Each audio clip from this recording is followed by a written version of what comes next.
Estamos de volta com mais um Papo Filosófico, meus queridos amigos, e com os seguintes temas de hoje: Setembro Amarelo.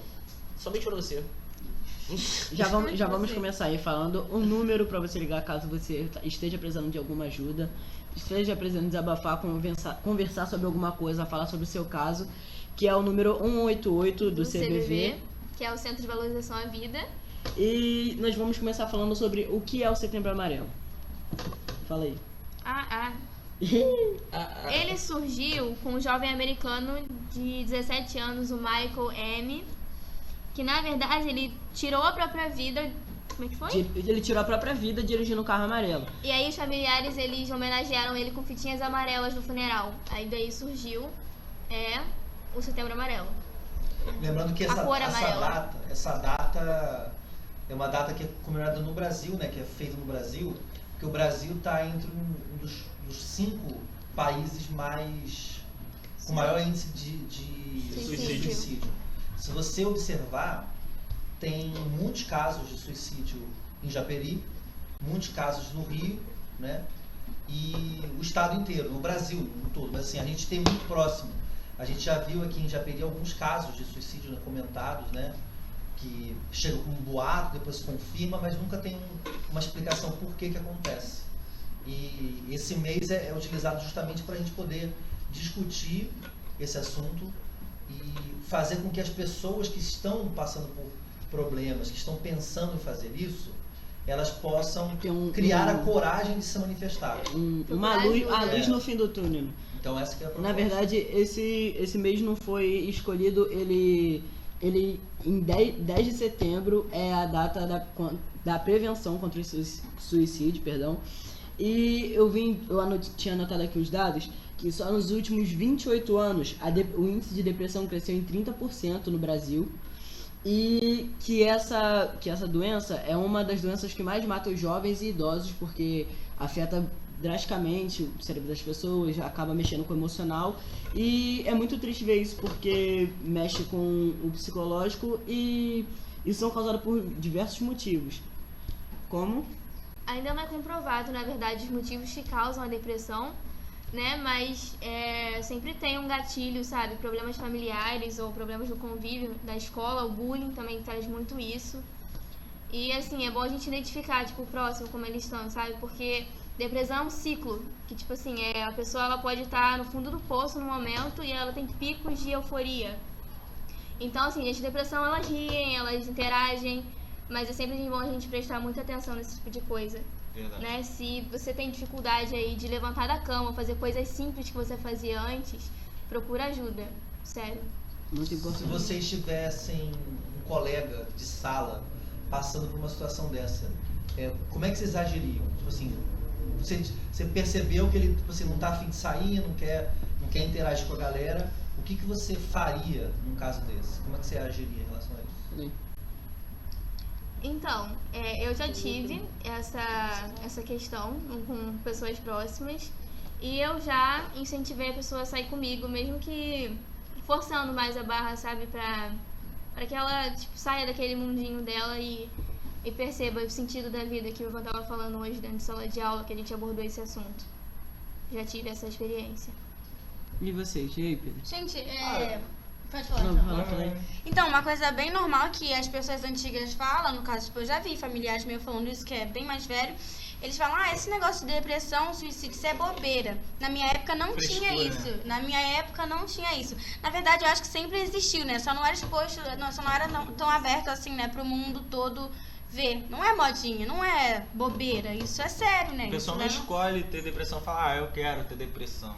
Porque é muito fácil você jogar uma pessoa, falar que é brincadeira, é mentira, se você nunca passou por aquilo, tá ligado? Você só pode falar uma coisa do tipo quando você já passou por isso. E geralmente essas pessoas que te julgam, sabe, nunca passou por algo parecido. Por isso que fala, é frescura, isso é coisa, você é muito jovem, não tem com o que se preocupar. Por que você tá assim, isso é coisa bobeira, é falta de... Eu já ouvi isso, cara, é falta de beijo na boca, é falta disso, daquilo. Mano, não é, cara. Não é. O bagulho é muito mais embaixo do que isso. Muito mais sério do que parece. Eu tenho alunos fora daqui que estavam começando a se cortar, né? Cortar braços, essas coisas. E aí um grupinho de meninas que estavam fazendo isso. Aí os garotos falando assim, isso é modinha, essa modinha ficar se cortando. Mas assim, aquilo, né, é complicado, porque a pessoa acaba vendo na mutilação uma forma de mostrar a dor. Mas assim, eu vejo de uma metáfora, né, entrando na parte da literatura, que seria o seguinte: eu tô doente, tô com depressão e não consigo falar. Então, eu me cortando, em algum momento alguém vai ver e vai perguntar o que está acontecendo. E ela vai ler aquilo como um pedido de ajuda. Desabafo, né? Não que a pessoa tenha que fazer isso, né? O ideal seria que a pessoa consiga falar, se expressar, né? Mas a pessoa que tem depressão, ela não consegue. O que está acontecendo contigo? Nada. Não sei. Fala, não sei, vamos sair e tal. Tem, vários alunos que eu tenho aqui fora, que a gente tenta falar, vamos pro passeio e tal. Não quero ficar em casa, prefiro ficar em casa. E aí você vê que tem essa questão toda, né? Mas, em alguns casos é o desejo da pessoa, mas a pessoa não tem força para fazer nada. Isso que é o grande perigo. E a depressão, como a Sara falou, é um gatilho, é um dos motivadores do grande problema que é o suicídio, né? Porque assim, você ficar isolado no seu quarto por dias, você não está afetando as pessoas. Pode estar deixando triste, mas temporariamente. Mas ao ponto de você tirar a sua própria vida, aí você causa um grande problema, porque a solução não vem, mas você causa um problema maior, né? Na sala hoje, no nono ano, eu falei sobre o exemplo de uma ex-aluna minha, né, que acabou cometendo suicídio, e todo o drama, toda a situação que ela causou, e todas as perguntas que ela deixou aqui sem respostas. E a gente não vai ter essa resposta. Eu acho que o pior de tudo foi isso, né? Assim, ela não está aqui para poder responder. E a gente não poder falar o que aconteceu, por que você não perguntou isso pra gente. Ela deixou as perguntas, mas não deu tempo da gente fazer as perguntas para ela. Até então as pessoas só continuam levantando hipótese, né? Do motivo dela ter feito isso. Vocês já passaram por um momento que você possa falar assim, cara, eu tive algo parecido com depressão, ou já tive isso pessoalmente? Ramonzinho? Por mais que todo mundo me conheça aí, sabe que eu tô sempre rindo, zoando. Tem muitas das vezes era assim, quando eu chegava em casa, tá ligado? Porque às vezes tinha uma tristeza que eu não sabia de onde vinha uma isso, tá ligado? Tipo, você tinha uma energia negativa. Tipo, às vezes tava aqui zoando, pá. Aí do nada, tipo, era do nada. Chegava em casa, batia aquela tristeza, dava vontade de chorar, pensava 2 vezes, sabe? Na vida, agora por quê? Não sabia por quê. Mas graças a Deus, né? Não tô mais assim. São coisas que... Cara, é isso mesmo que ela falou. Gatilho. Às vezes acontece alguma coisa indiretamente que afeta a gente no dia, e a gente só percebe essa coisa quando chega em casa, onde a gente tá na nossa calma, onde a gente tem o controle de tudo, tipo, de lembrar, porque é só em casa que você vê o que você fez no dia todo, lembra onde você descansa, e na maioria das vezes as pessoas nem gostam disso, porque preferem ficar isoladas, não saem por causa disso, porque acham que as coisas de fora vão afetar nelas, e por isso elas preferem se isolar. E aí, a pergunta é, o que vocês acham, por que as pessoas estão assim? Hoje a gente começou lá no nono, né? Mas o que vocês que não estavam na aula acham que causa isso? Por que a pessoa se isola? Por que a pessoa está vivendo esse momento? Por que você acha que isso acontece? Cara, às vezes pode ser porque não tá tendo a devida atenção, né? Não só por... Tipo assim, às vezes tem a atenção dos amigos aqui, zoa, igual o Ramon falou que zoa, chega em casa, bate aquela tristeza. Às vezes não tem a devida atenção dos pais, às vezes o pai trabalha, se sente muito sozinho em casa, e eu acho que pode ser um dos gatilhos, como ela falou, para impulsionar a depressão, né? Esse é um caso, mas também tem outros diversos casos que pode levar a isso. Até mesmo uma palavra mal pronunciada que você diz para uma pessoa. Sim. Já diz minha avó, uma palavra mal pronunciada dói mais que um tapa na cara. Quando você vai falar alguma coisa para uma pessoa, você não tem que falar aquilo só pensando em você. Você tem que falar isso pensando nela e nas consequências disso que você falou que vai acarretar nela. Hoje em dia o amor das pessoas esfriou, né? Sabe? Falam que vem na cabeça sem pensar 2 vezes e acaba ferindo o outro e levando essa pessoa para um caminho bem pior, né? Eu vou elencar aqui dois motivos que eu vejo enquanto professor que pode potencializar uma depressão. pensando no aluno, né? No aluno, o bullying, né? Que a gente comentou aqui. O bastante. bullying, Nos Estados Unidos, por exemplo, o índice de pessoas que se suicidam é enorme por causa de bullying, porque na escola é muito, muito intenso mesmo. Então, e a gente sabe que a brincadeira, vocês falam aquele bordão, qual o limite do humor, né? Então, qual o limite da brincadeira? Então, quando a gente brinca com o nosso colega, a gente tem que saber quem é esse colega e até onde a gente pode brincar com ele. Tem um limite, né? O limite. Então, o bullying é uma situação que a pessoa, chega um momento que a pessoa começa a ouvir o bullying e não revida, é porque ela já está no estágio bem avançado, entendeu? Se ela ainda revida, ela está ainda com aquela força, eu vejo dessa forma. E o outro que eu vejo, eu até comentei no 9º ano, é o lance das redes sociais. A gente estava comentando sobre isso. A rede social, não, mas até além disso, é uma coisa que está até velada. A rede social tirou do jovem convívio, né? O convívio social. Sim. E tirou a personalidade. O jovem, ele é identificado por um avatar, por uma imagem. E aquela imagem, se você pegar a imagem que está na internet e a imagem da pessoa ao vivo, você vê que não é a mesma pessoa. Então, são identidades diferentes. Ou seja, o jovem perdeu a sua identidade por ele perder o convívio social. Ele não sabe mais conversar com uma pessoa. Basta você ver. Você pega num Twitter da vida, onde o ódio é disseminado absurdamente, você vai no Twitter, a pessoa fala o que quer. Se você fala assim, hoje o dia tá bom, a pessoa embaixo assim, só se for pra você, seu animal, você não tá vendo que tá nublado? Gente, pra que isso? Agora, a pessoa se esconde atrás de um avatar. Agora, no olho a olho, ele te cumprimenta, ele fala contigo. Só que as pessoas não estão mais convivendo com as outras, elas estão vivendo, a vida dela é só na internet. Então, os jovens estão reproduzindo o que é colocado ali para ele ser aceito nessa sociedade, nessa nova sociedade. Eu acredito que isso não vai ser para sempre. Eu acredito que a minha geração era convívio olho no olho, a de vocês é um convívio mais virtual, só que essa sociedade vai se moldar. Sim. E um dia, daqui a 40, 50 anos, é possível que a sociedade mude. Não sei se é para melhor ou para pior, mas as consequências a gente vai estar vivendo.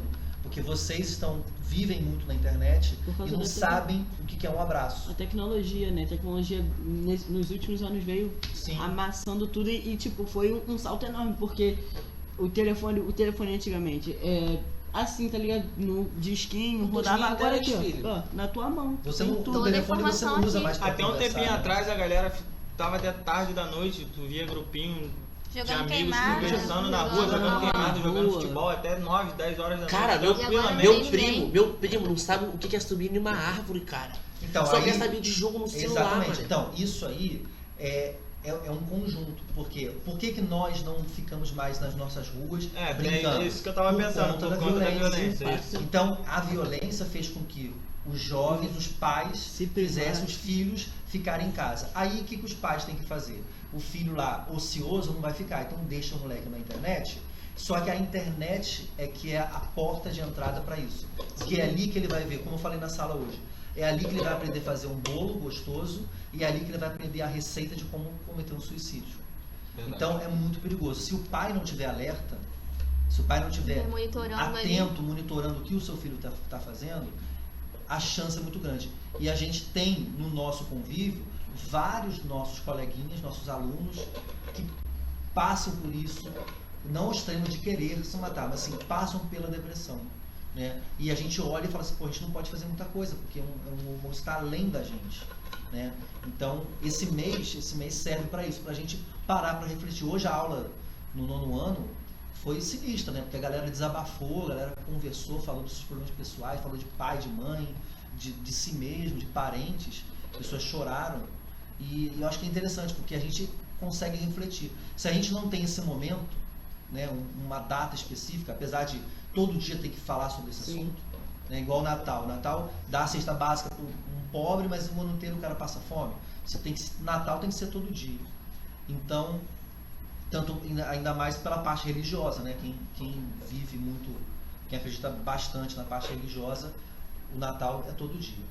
Então é importante a gente debater isso e saber como agir. Então acho que fica assim a dica para a galera que está vendo a gente, ouvindo, se algum colega tiver, algum parente estiver passando por isso, tentar dar atenção. Ficar alerta aos sinais que também as pessoas... E quem estiver passando por isso, né, que estiver assistindo a gente, ouvindo, estiver passando por isso, cara, não ter vergonha. Hoje na sala as meninas choraram, né? Então isso é bacana, porque não tiveram vergonha. Então se elas passarem por um problema, elas vão ter a mesma coragem de pedir ajuda. Então não tenha vergonha. Você que sofre por algum problema desse, está nos assistindo, não tenha medo. Você é forte e você é capaz de superar por isso. E pessoal que que conhece alguém que sofre por isso, fica atento a alguns sinais que as pessoas dão, como frases que vou desaparecer e queria acordar nunca mais. São algumas frases típicas que são usadas por pessoas que têm esse pensamento suicida. Não é querendo puxar sardinha, né, e levar pro lado da igreja. Tem uma menina lá da igreja, né, quem não sabe eu faço crisma. Tem uma menina lá da igreja, e é daqui do colégio também, só que não vou citar o nome. Ela foi, se eu não me... uma ou duas vezes foi muito pra crisma. E a gente nem sentiu falta, né? A gente só foi sentir falta depois porque a coordenadora da crisma falou que a gente ia fazer a visita na casa dela, que ela tava depressiva e tal, porque tinha falecido alguém da família. E o que levou ela a piorar depois foi a perda do cachorrinho dela, que era a cadela, não sei, que era a única companhia dela. A gente foi na casa dela, fizemos uma visita, fizemos oração, ela conversou, ela conseguiu se expressar, agradeceu a gente. E pra galera que sofre, cara, não tenha medo de se expressar não, porque é pro seu próprio bem. Ela conseguiu se expressar, já tá buscando ajuda na psicóloga, falou com a mãe dela, não sei se foi a mãe dela que avisou ou se foi ela mesma que avisou a coordenadora da crisma. E a gente foi lá na casa dela, foi um domingo maravilhoso, a gente foi lá, tomamos café, fizemos um encontro, foi bem legal, depois a gente foi embora, ela tá voltando aí pra crisma, surgiu um filhote de cachorro pra doação, a gente levou lá pra ela, entregou, ela tá super feliz, voltou a vir pra escola, tá bem melhor. Então você vê que nem tudo está perdido, né? Sobre esse caso de pedir ajuda, acho que vale uma dica também, não sei se posso falar isso aqui, mas institutos federais, por exemplo, aqui na Rural, em Seropédica, né? Tem o curso de psicologia, o pessoal que faz faculdade, e nesse mês principalmente, o atendimento desses estudantes é de graça. Então não deixe de pedir ajuda não, porque às vezes, se você pesquisar bem, tem tipo, bem acessível, sabe, de graça perto da gente. Porque nem é todo mundo que não é acessível esse tipo de tratamento, sabe? E aí, para encerrar, fica a dica do CVV, que é o Centro de Valorização à Vida, que a gente falou no início, né, 188 número, que eles têm um trabalho que é voluntário. É uma das ONGs mais antigas que tem. E aí tem duas informações bacanas. Uma, que ele é a válvula de escape para quem precisa de ajuda e não tem com quem conversar, que às vezes a pessoa está isolada lá no seu quarto, né? E não tem com quem falar, ela pode ligar. E outra é quem se sente assim, com aquele desejo de ajudar o colega, ajudar alguém. Pode ser voluntário. Pode ser voluntário, porque você tem um curso, né? Você faz uma preparação e você recebe o telefonema da pessoa e aí você conversa, você consegue buscar. Isso é totalmente anônimo, então se a pessoa você não sabe quem é a pessoa que está do outro lado, tal, a pessoa vai contar a vida e você vai buscar sempre as palavras boas para salvar essa vida e mostrar para ela que nem tudo está perdido. Eu penso aqui, para encerrar, a gente pensando aqui, se um dia a gente pensasse tivesse depressão e a gente acabasse com a vida, esse momento não estaria acontecendo. Se eu pensasse um dia nisso, se o Matheus, se o Ramon, né, essa Flávia, essa Sara, se o Pedro, e a gente está aqui. Se a gente está aqui hoje gravando esse vídeo, é porque a gente tem uma missão, tem um objetivo na vida. Verdade. Né? Não é à toa que a gente está aqui. Isso é independente de religião ou não. A gente tem um porquê estar aqui. Né? O Ramon tem uma história não tão fácil, né? Já repetiu várias vezes a escola, mas está aí, forte, né? Perseverando, mostrando que é capaz. Ele podia ter desistido, né? Podia ter desistido. Flávia também, todo mundo aqui tem problema e a gente não se entrega, e a gente, sabe, a gente almeja alguma coisa. E o grande problema da pessoa que tem depressão, ele não sabe o que vai acontecer amanhã, ele não pensa no amanhã. Ele pensa que hoje ele não serve para nada. A gente tem que mostrar que serve. E às vezes, né, achando que se matar vai fazer acabar com aquele sofrimento, pode até acabar com o dela, mas vai gerar sofrimento em outras pessoas, amigos, família. Todos ao redor, né? Todos ao redor vai afetar sempre vai afetar alguém, sempre vai respingar em alguém. Então é isso, galera. Esse foi o nosso PAF de hoje. Super produtivo. Espero que tenha ajudado bastante pessoas. E voltamos em breve. Não esqueça, se você estiver passando por isso, ligue 188. Valeu. É nóis.